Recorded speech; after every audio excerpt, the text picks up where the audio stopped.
여러분의 또 수고와 기도, 또 열정, 간절함, 또 선한 뜻들이 하나님의 계획 가운데 잘 이루어지고 여러분의 삶에도 때를 따라 돕는 은혜로 풍성히 채워지기를 축복합니다. 계속해서 우리가 미가서 말씀 보고 있습니다. 이제 6장 봅니다. 저번에는 1장과 2장을 봤고요. 한 주간 사이에 이제 6장으로 진도가 많이 나갔습니다. 생명의 삶. 제가 다음 5월호 생명의 삶은 제가 주문을 해놨습니다. 그래서 이제 필요하신 분들은 목요 예배나 토요 예배에 나오시는 분들은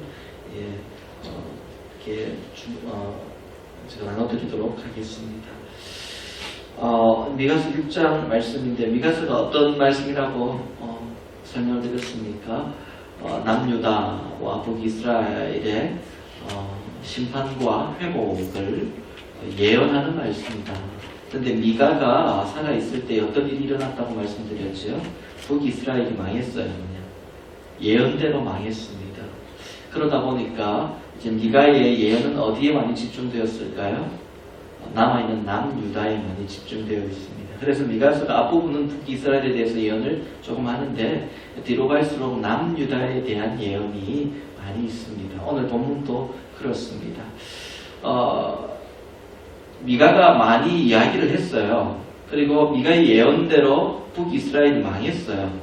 하나님을 떠난 백성들의 최후를 그 예언대로 이루어지는 것들을 백성들이 보았습니다. 그런데 백성들이 돌아왔습니까? 남유다 백성들은 136년 동안 더 타락했습니다. 그래서 똑같은 전철을 밟게 되었다라고 지난주에 말씀드렸어요. 여러분, 그렇게 확실한 증거를 보고도 마음이 돌이킴을 얻지 못합니다. 어떨까요? 하나님의 마음이요. 아무리 얘기해도 안 되고 보여줘도 안 되는데 저 백성들을 어떻게 해야 될까요? 답답한 마음이죠. 참담한 심정이에요. 그런 마음을 가지고 이제 오늘 본문은 하나님께서 마치 이스라엘 백성들과 함께 재판을 하는 듯한 모습으로 말씀이 나옵니다. 본문 2절에 나오는 변론을 듣고 변론을 한다라는 것은 재판 가운데 서로 송사하고 막 이렇게 법적으로 이렇게 얘기를 하는 거예요. 변호를 하고 얘기를 하고 고소를 하고 이게 지금 변론한다라는 뜻이거든요. 그러니까 하나님께서 이스라엘 백성들을 세워놓고 이제 재판을 하시는 거예요. 이 장면이 오늘 본문의 말씀입니다. 하도 말을 안 들으니까 이제 이 상태까지 간 거예요. 먼저 오늘 본문 1절 말씀을 보니까 이렇게 시작합니다. 이 재판이요. 너희는 여호와의 말씀을 들을지어다. 이렇게 말씀하고 시작하시죠. 여러분, 말씀을 듣는다는 것은 참 중요합니다. 사도 바울도 하나님의 말씀을 듣는 것이 얼마나 중요한가에 대해서 이야기를 했죠. 우리가 잘 알고 있는 로마서 10장 17절을 보면 믿음은 어디서 난다고 했습니까? 들음에서 난다. 그리고 들음은 그리스도의 말씀으로 말미암았다. 이렇게 사도 바울이 이야기를 했습니다. 믿음은 들음에서 난다. 반대로 얘기해서 듣지 않는 사람은 믿음이 있을까요? 없을까요? 없는 사람이에요. 하나님의 말씀을 듣기를 즐거워하지 않고 부담스러워하는 사람은 믿음이 있는 사람일까요? 없는 사람이에요. 듣기는 듣되 그 듣는 것이 지옥 같고 때로는 너무 힘들고 곤욕스럽고 좀 빨리 끝났으면 좋겠다. 이런 사람은 믿음이 강한 사람일까요? 약한 사람일까요? 약한 사람이에요. 믿음은 들음에서 나고 라는 말씀에서 우리가 알 수 있듯이 듣지 않으면 믿음이 아니에요. 하나님의 말씀을 자세히 경청해서 듣지 않으면 믿음이 생길 수가 없습니다. 이것은 믿음의 원리입니다. 내가 의지가 있고 내가 좀 힘들어서 갈급하고 절대적인 초월적인 누군가를 만나고 싶다라는 갈급함이 하나님에 대한 믿음을 만드는 게 아닙니다. 이거는 착각이에요. 갈급함과 믿음은 다른 것입니다. 우리가 사모하는 것과 믿음은 다른 거예요. 우리는 착각합니다. 하나님 앞에 나와서 그냥 내가 갈급하고 사모하면 이게 믿음이 아닙니다. 믿음은 어디에서 납니까? 들음에서 납니다. 믿음은 하나님의 말씀을 들을 때에 그 말씀에 대한 신뢰가 생김으로 하나님께 의지함으로 나가는 것, 이게 믿음이에요. 단순히 내가 답답하기 때문에 지푸라기도 붙잡는 심정으로 하나님 앞에 나와서 절대적이고 초월적인 그분에게 내가 무언가를 아뢰고 구하고 나가겠다, 이게 믿음이 아닙니다. 믿음은 어디서 난다고요? 들음에서 난다. 하나님의 말씀을 들으면서. 지금 이스라엘 백성들이 타락하고 믿음이 없습니다. 왜 그렇습니까? 그들이 여호와의 말씀을 듣지 않았기 때문입니다. 그래서 말씀하시는 거예요. 너희는 여호와의 말씀을 들을지어다. 이게 먼저라는 거예요. 너희가 하나님께로 돌아오는 첫 번째 단계, 가장 첫 단추는 나의 이야기를 경청해서 자세히 듣는 것. 너희는 여호와의 말씀을 들을지어다. 이때부터 하나님과의 관계가 회복되고 변화가 일어나고 놀라운 일들이 일어나는 것입니다. 여러분, 하나님의 말씀을 들을 때 그 말씀이 믿어지시기를 축원합니다. 그리고 그 믿음 가운데 하나님을 더욱 신뢰하시기를 바랍니다. 하나님의 말씀을 듣지 않는 사람, 불행한 인생이 됩니다. 하나님의 말씀을 들은 적이 없는 사람, 불행한 인생입니다. 이미 하나님의 말씀을 들을 수 없는 사람, 소망이 없습니다. 자녀가 아버지의 음성을 듣는 것은 당연한 겁니다.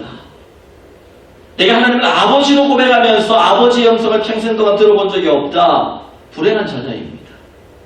하나님이 내 아버지인 것을 지식적으로 알았어요. 목사님이 설교를 하니까 알게 되었습니다. 아니면 누군가의 모습을 통해서 이야기를 통해 알게 되었습니다. 하나님은 내 아버지라고 알게 되었어요. 지식적으로 알게 되었어요. 그러나 내가 그분의 음성을 들은 적이 없다면 그분을 제대로 아는 것이 아닙니다. 우리가 바다를 바라보면서 바다를 안다라는 것과 내가 바다에 직접 들어가서 그 바다를 경험하는 것은 다른 얘기입니다. 하나님을 안다라는 것은 하나님을 경험하는 것입니다. 하나님을 안다는 것은 하나님의 은혜가 무엇인지 그 중심에 내가 경험되어지고 서 있는 것입니다. 지식적인 동의가 아닙니다. 누군가의 설득에 의해서 넘어가는 것이 아닙니다. 하나님을 만나고 아는 것은 경험되어지는 것입니다. 그러므로 오늘 이 밤에 여러분 목요예배가 참 중요합니다. 저는 여러분 목요 예배를 통해서 특별히 모든 예배가 그렇지만 하나님을 경험하는 인생이 되기를 바랍니다. 성령의 만지심도 경험하고 하나님의 살아계심도 경험하고 하나님의 음성을 들을 수 있도록 우리의 영적인 채널이 하나님을 향해 고정되어질 수 있기를 바랍니다. 이것이 믿음이고 신앙생활입니다. 여러분, 아버지의 음성을 듣지 못한다면 얼마나 불행합니까? 오늘 이 밤에 여러분 하나님의 말씀을 듣고 믿음을 가지시고 더 나아가서 하나님의 음성을 듣는 이 밤이 될 수 있기를 바랍니다. 나의 이름을 불러주시는 그 하나님의 음성을 들으십시오. 나의 아픔을 위로하시는 하나님의 음성을 들으십시오. 나에 대한 미래의 꿈과 비전을 보여주시는 하나님의 음성을 들으십시오. 마치 아브라함이 하나님의 음성을 듣고 그 말씀을 쫓아 가나안으로 떠났던 것처럼 하나님의 음성이 이 밤에 나의 심령에 들려지고 그 음성을 따라갈 때에 축복의 땅에 서 있는 여러분을 발견할 수 있기를 축복합니다. 계속해서 오늘 본문 2절 말씀을 보니까 이제 하나님께서 본격적인 재판을 시작하십니다. 하나님이 창조하신 모든 피조물들이 증인이 되어서 하나님의 변론을 들으라라고 그렇게 명령하십니다. 너희 산들과 땅의 견고한 지대들아, 너희는 여호와의 변론을 들으라. 하나님께서 이 세상의 모든 피조물들에게 그분이 하나님의 백성에게 하셨던 그 일들에 대한 이야기를 들으라라고 말씀하십니다. 이게 뭐냐면요, 그만큼 하나님이 우리에게 베푸신 사랑에 대해서 자신이 있다라는 겁니다. 자신이 있다는 거예요.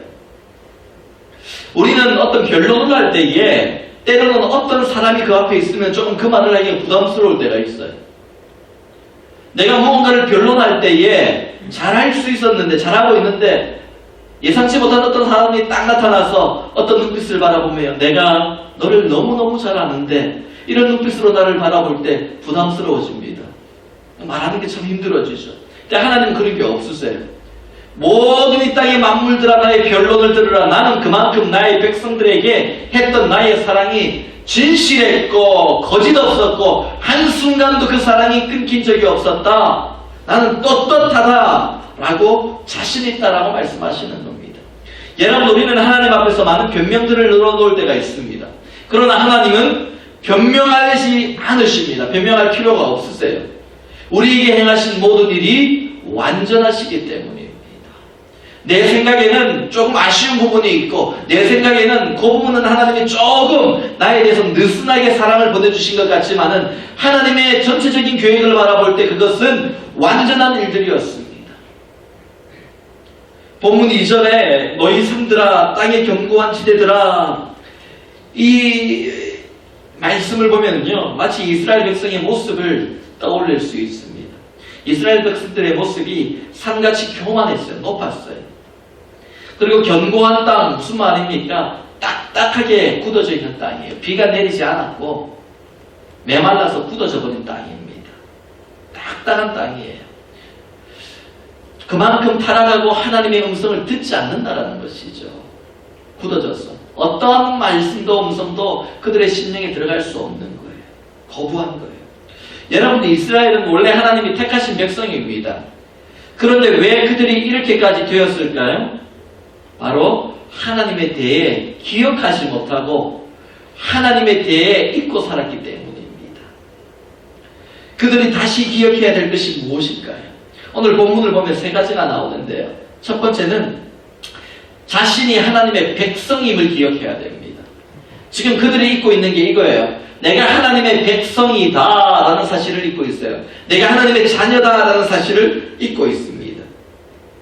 히브리서 10장 23절을 보면 또 약속하신 이는 미쁘시니 그랬습니다. 하나님은 미쁘시다, 미쁘다 라는 말 무슨 뜻인지 제가 설명드렸죠. 믿음직하다, 믿을만하다, 믿음성이 있다 라는 뜻입니다. 하나님은 미쁘시다, 미쁘신 나의 주님. 우리 찬송 부르지 않습니까? 미쁘다라는 것은 믿을만하다라는 거예요. 여러분, 하나님은 믿을만한 분이세요. 세상 어느 것도 완전하게 믿을만한 것이 없습니다. 내가 지금은 믿지만은 내일 모레 어떻게 될지 몰라요. 나의 믿음이 흔들릴지 몰라요. 그 사람이 하는 것에 달려 있습니다. 기브 앤 테이크 아닙니까? 모든 것이. 세상 사람들은 하는 만큼 가는 것입니다. 주고받는 것, 이게 세상 사람들의 논리예요. 그러다 보니까 사람에 대한 신뢰도 대부분 그렇습니다. 그 사람이 하는 모습을 따라 신뢰하지, 그 사람의 삶이, 모습이, 태도가 바뀌면은 신뢰하지 않습니다. 믿을 만한 대상이 못 돼요. 그러나 하나님 한 분만은 미쁘신 분이라는 거예요. 믿을 만한 분이라는 거예요. 왜 하나님이 우리에게 미쁘신 분이 될까요? 믿을 만한 분이 될까요? 여러 가지가 이유가 있지만 오늘 본문을 보면 하나님이 우리를 기억하시기 때문이에요. 하나님이 나를 아시고 나를 기억하시기 때문에 믿을 만한 거예요. 하나님이 나를 잊지 않기 때문에 믿을 만하신 분이에요. 단 한순간도 잊어버리신 적이 없기 때문에 미쁘신 분이에요. 한순간도 그분의 시야에서 그 시야 밖으로 우리가 나간 적이 없기 때문에 하나님은 나에게 미쁘신 분, 믿을 만한 분이세요. 만약에 하나님이 우리를 잊고 사신다면, 우리를 잊고 계시다가 어느 순간 갑자기 기억나셔서 야, 아참 아무개가 있었지, 어느 김 집사가 있었지, 김 장로가 있었지, 김 목사가 있었지, 갑자기 이렇게 나오신다면 얼마나 당황스럽겠어요. 나는 하나님이 나를 기억하시는 줄 알고 있었는데 어느 순간 갑자기 하나님이 아이고 미안해 내가 잠깐 잊고 있었어. 그러시면 우리가 얼마나 당황스럽겠어요. 하나님에 대한 신뢰가 안 생기겠죠. 불안할 거예요. 그러나 하나님은 단 한순간도 우리를 잊은 적이 없고 기억하고 계시는 분이에요. 기억하지 못하는 것은, 잊어버리는 것은 우리입니다. 여러분, 하나님 우리를 기억하신다는 사실을 잊지 마세요. 의심하지 않길 바랍니다. 오늘 이 밤에도 하나님이 우리를 기억하세요. 우리의 아픔을 기억하시고 우리의 기도 제목을 미리 알고 계셨습니다. 어찌 알았을까? 이런 마음이 들 수도 있어요. 하나님은 전지전능하시니까 다 알고 계실까?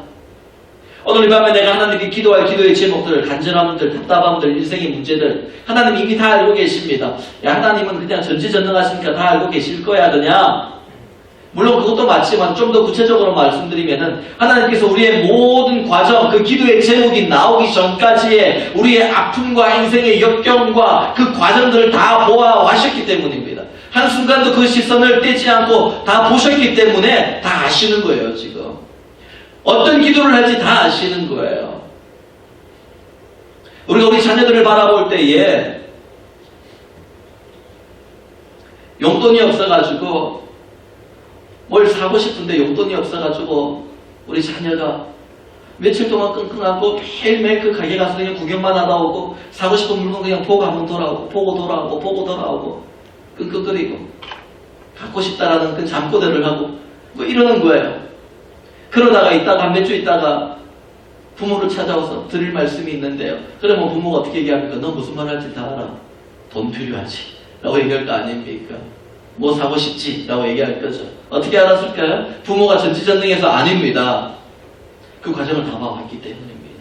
하나님이 우리의 필요를 아시고 기억하신다는 것은 이런 것입니다. 하나님이 전지전능하시기 때문에 아시는 것도 있지만은요, 더 구체적으로 보면은 우리의 모든 삶의 여정을 다 봐와하셨기 때문에 어떤 것을 구할지를 다 아시는 거예요. 그냥 오늘 나와서 어떤 얘기할지 다 아시는 거예요. 그래서 들을 준비를 하고 계시고 이미 얘기할 때 주시려고 딱 옆에 준비하고 계시는 거예요. 이게 예비된 축복 아닙니까?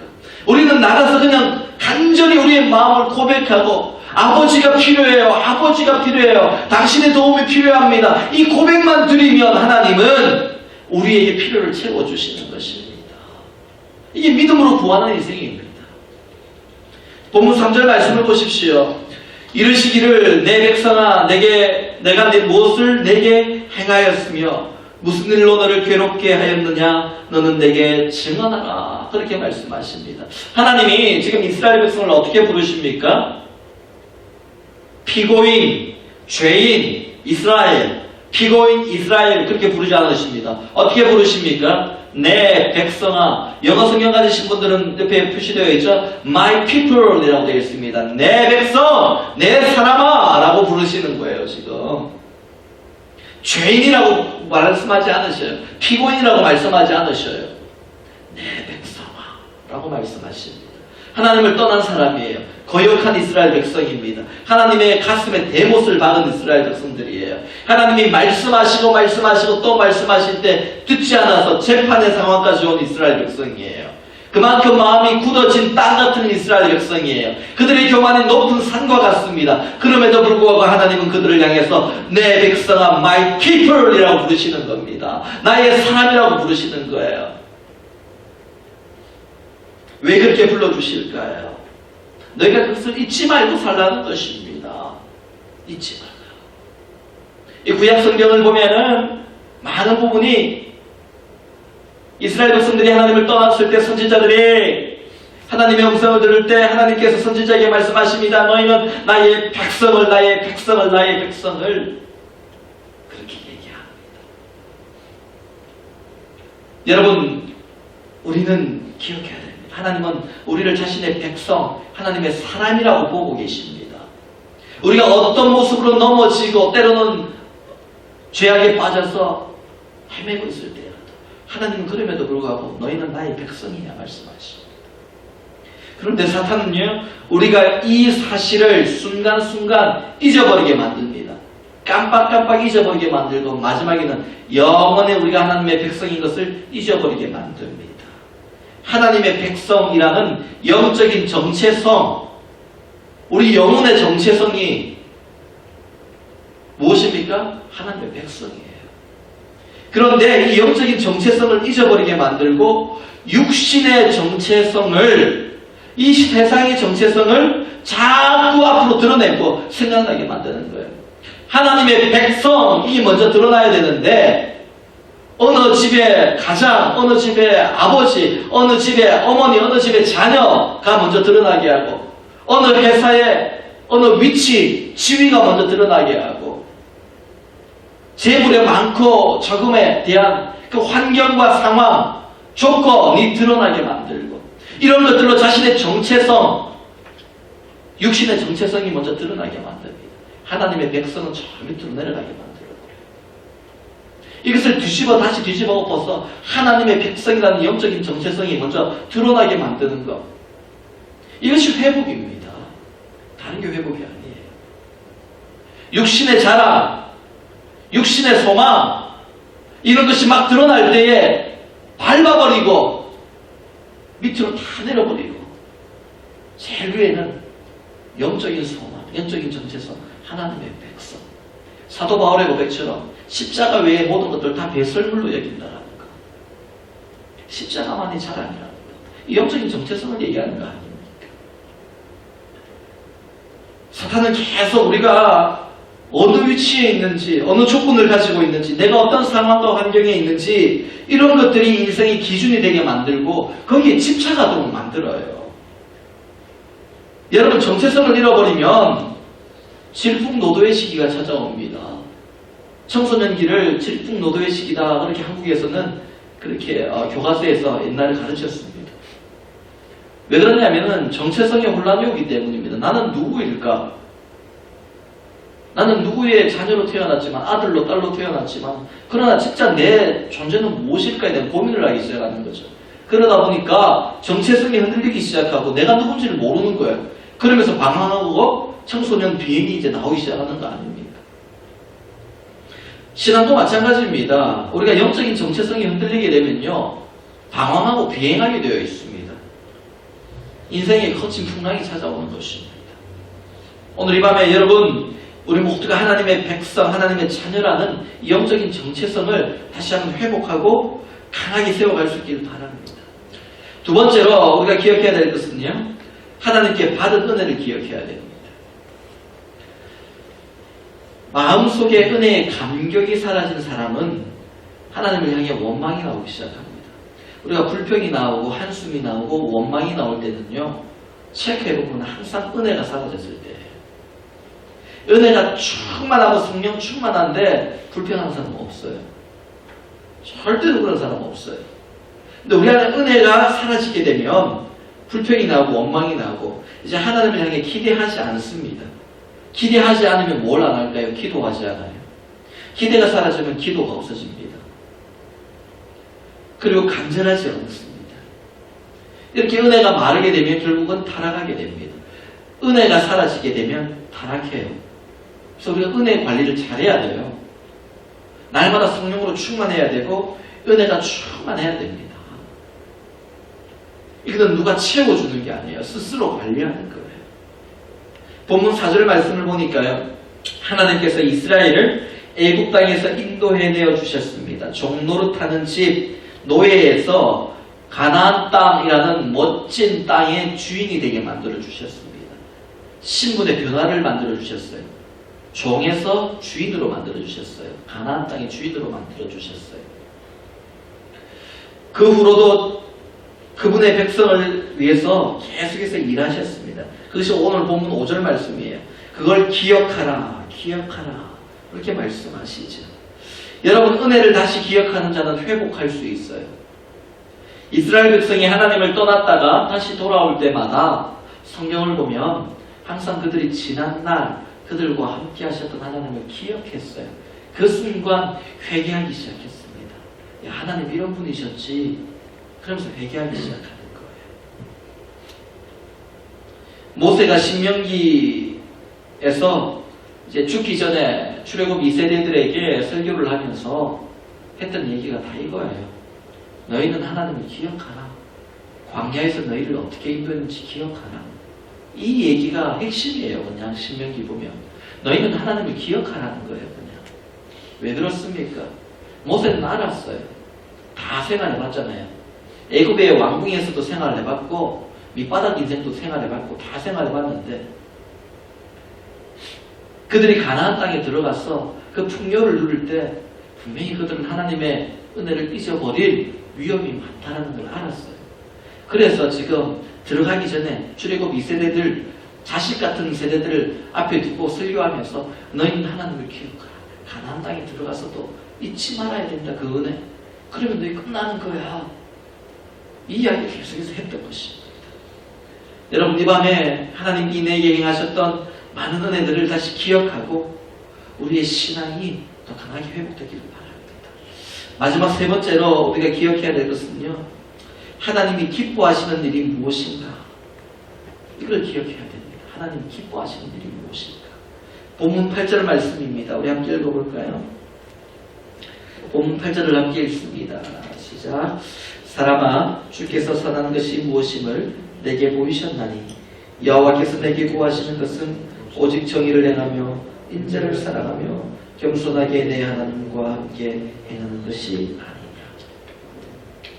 아멘. 여러분, 여호와께서 내게 구하시는 것이 있다 라고 말씀합니다. 하나님이 기뻐하시는 게 있고 내게 구하는 게 있어요. 이 밤에도 하나님께서 저와 여러분에게 구하시는 게 있어요. 구하시는 마음이 있고 여러분이 하기 원하시는 기도가 있고 여러분에게 구하시는 무언가가 있습니다. 그런데 공통적으로 구하는 것이 오늘 본문에 나옵니다. 오직 정의를 행하는 것이다. 오직 정의를. 정의가 뭘까요? 밖에 나가서 그냥 헌법을 잘 지키게 만들고 법질서를 잘 지키게 만드는 게 정의를 행하는 걸까요? 뭐 그것도 해당되겠지만 오늘 본문의 정의는 하나님의 뜻입니다. 하나님의 뜻대로 행하는 거예요. 이게 하나님 우리에게 구하시는 거예요. 내가 하나님 사랑합니다. 사랑합니다. 이 고백뿐만 아니라 그렇게 살기를 원하십니다. 정의롭게 하나님의 뜻대로 살기를 원하세요. 이게 우리에게 구하시는 거예요. 우리가 드려야 될 길을 해서 하나님의 뜻대로 사는 삶의 예배입니다. 이게 드려야 되는 거예요. 또 인자를 사랑하며 남에게 베풀고 남을 돕고 하나님의 사랑을 전달하는 것을 우리가 또 그 일들을 사랑해야 된다라고 말씀하죠. 또 한 가지는 겸손하게 내 하나님과 행하는 것을 구하신다라고 말씀하십니다. 여러분, 하나님이 원하시는 건 형식적인 재물과 외형이 아니라 중심입니다. 오늘 보면 6절과 7절을 보면요, 유다 백성들이 고민했던 겁니다. 야, 하나님이 진노하셨는데 어느 정도 재물을 들고 나가면 하나님이 화가 풀릴까 고민했어요. 내가 어느 정도 재물을 들고 나가면 하나님이 면죄부를 줄까 고민했어요. 7절 말씀을 보면 내 맏아들과 내 맏아들까지도 드릴까, 내 몸의 열매까지도 드릴까 고민합니다. 그런데 하나님께서는 너희가 드리는 게 중요한 게 아니라 드리는 사람의 마음, 너희가 중요하다고 말씀하시는 거예요. 지금 창세기 4장을 보면은 아벨과 가인의 제사가 나옵니다. 하나님께서 형인 가인의 제사는 받지 않고 동생 아벨의 제사를 받으세요. 창세기 4장 4절을 보면 하나님께서 아벨과 그의 제물은 받으셨다. 그러나 가인과 그의 제물은 받지 않으셨다. 그렇게 말씀합니다. 그러니까 그의 제물을 받지 않았다가 아니라 아벨과 그의 제물, 가인과 그의 제물 분명하게 말씀하세요. 그러니까 무언가를 드리는 제물이 아니라 제물을 드리는 그 사람이 문제가 되었다는 거예요. 가인의 마음에 하나님을 경외하는 마음이 없었다는 것이죠. 아벨의 제물을 받으셨던 것은 그 제물의 가치 때문이 아니라 아벨의 중심에 하나님을 경외하고 사랑하는 마음, 진실함을 보셨기 때문에 그 제물을 받으셨다는 겁니다. 지금 오늘 본문이 그런 거예요. 이스라엘 백성들은 똑같은 일을 또 하고 있어요. 가인의 제사를 드리고 있어요. 내가 가장 귀한 걸 드리면 하나님 받으시겠지. 비싼 거 드리면 받으시겠지. 이게 아니에요. 근데 하나님은 어떻게 말씀하십니까? 그거 아니다. 너의 중심이 중요하다. 특별히 너의 중심에 하나님의 뜻을 행하려고 하는 마음, 하나님의 사랑을 전하려고 하는 마음, 하나님과 함께 있음이 기쁨이 되는 마음, 그것이 필요하다라고 말씀하는 겁니다. 오늘 말씀을 맺습니다. 여러분, 하나님과 겸손히 함께할 수 있는 이 밤이 될 수 있기를 바랍니다. 하나님이 함께하시면 여러분 모든 것들이 해결되기 시작합니다. 특별히 우리가 오늘 본문 앞에서 보았듯이 하나님의 음성을 듣는 밤이 되기를 바랍니다. 우리가 기도할 때에 하나님, 당신의 음성을 듣게 하여 주시옵소서. 하나님의 음성을 듣게 하여 주시옵소서. 기도할 수 있게 바랍니다. 내 기도 실컷 하고 주여 들어주옵소서. 주실 줄 믿습니다. 그리고 하나님의 음성을 듣지도 않고 그냥 집으로 돌아가는 것이 아니라 하나님의 음성을 듣는 기도를 드릴 수 있기를 바랍니다. 때로는 나의 고백과 나의 간구를 잠시 멈추고 하나님의 음성에 귀 기울일 수 있기를 바랍니다. 기도는 일방적인 게 아니에요. 기도는 커뮤니케이션입니다. 하나님의 음성을 듣지 못하면 그때부터 기도가 아니에요. 내가 구하는 거 일방적으로 막 빌고 내뱉는 거 기도가 아니에요. 기도는 하나님과의 대화예요. 내 요구를 일방적으로 구하고 받아내려고 하는 게 기도가 아니라 하나님과 대화하면서 내 기도에 대한 문제점들을 발견하고 기도의 방향성들을 깨닫게 되고 그리고 하나님과의 관계가 회복되면서 내가 무엇을 구해야 될지를 깨닫고 그것을 얻게 되는 것 이게 기도의 목적이에요. 그냥 내가 필요한 거 달라고 막 부르짖고 여러분 이거는 그냥 기도가 아니에요. 세상 사람들도 다 하는 겁니다. 다 빌고 다 하는 거예요. 우리의 기도는요 하나님의 음성을 듣는 기도가 되어야 됩니다. 대화하세요. 우리 안에 기도하시면서 하나님의 음성을 들을 수 있기를 바랍니다. 이렇게 기도하시겠습니다. 찬양 부르고요.